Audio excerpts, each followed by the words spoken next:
ঢাকা উত্তর city corporation কিন্তু এখন স্মার্ট সিটিতে বদলে যাচ্ছে। চলুন দেখে নেওয়া যাক এর পেছনে দারুণ কিছু ইনোভেশন। এই পুরো পরিবর্তনের পেছনে আছে বাংলাদেশেরই এক সুপ্রতিষ্ঠিত সফটওয়্যার কোম্পানি শাহতাশ সফট লিমিটেড। তাদেরই বানানো 3টি দারুণ প্রজেক্ট। লক্ষ্যটা কিন্তু বেশ সহজ, প্রযুক্তির মাধ্যমে সবকিছুতে স্বচ্ছতা আনা আর সবার জীবনযাত্রার মান আরও ভালো করা। তো প্রথম প্রজেক্টটা হলো একটা মোবাইল অ্যাপ। এর মাধ্যমে নাগরিক সেবাগুলো চলে আসছে একদম হাতের মুঠোয়। ধরুন, দুর্নীতি থেকে শুরু করে মশা, আবর্জনা বা রাস্তার সমস্যা সব কিছুই এবার রিপোর্ট করা যাবে সহজেই। আর অভিযোগ করার প্রসেসটাও কিন্তু একদম সহজ, শুধু ছবি বা ভিডিও তুলে লোকেশন সহ পাঠিয়ে দিলেই হলো।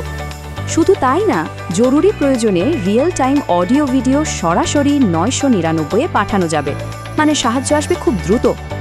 এবার আসা যাক দ্বিতীয় প্রজেক্টে।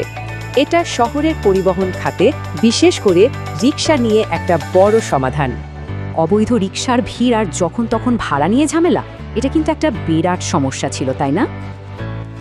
এর সমাধান হিসেবেই এসেছে কিউআর কোড সিস্টেম। প্রত্যেকটা রেজিস্টার্ড রিকশার থাকবে নিজস্ব কিউআর কোড। ভাবা যায়, এর ফলে বছরে প্রায় 300 কোটি টাকা বাড়তি রাজস্ব আসতে পারে।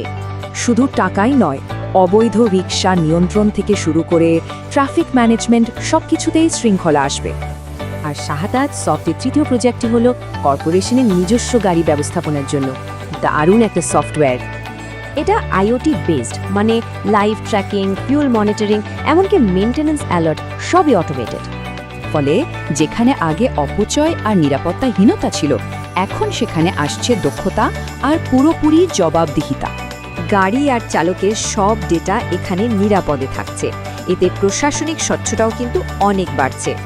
তাহলে দেখা যাচ্ছে শাহতাজ সফট লিমিটেডের এই 3টি প্রজেক্ট মিলেমিশে এক দারুণ পরিবর্তন আনছে। বলা যায়, একটা স্মার্ট আর টেকসই শহরের দিকে ঢাকা উত্তর আরও এক ধাপ এগিয়ে গেল। এখন প্রশ্ন হলো, এই স্মার্ট প্রকল্পগুলোই কি উন্নত ঢাকার ভবিষ্যৎ? সামনে আর কি আসতে চলেছে?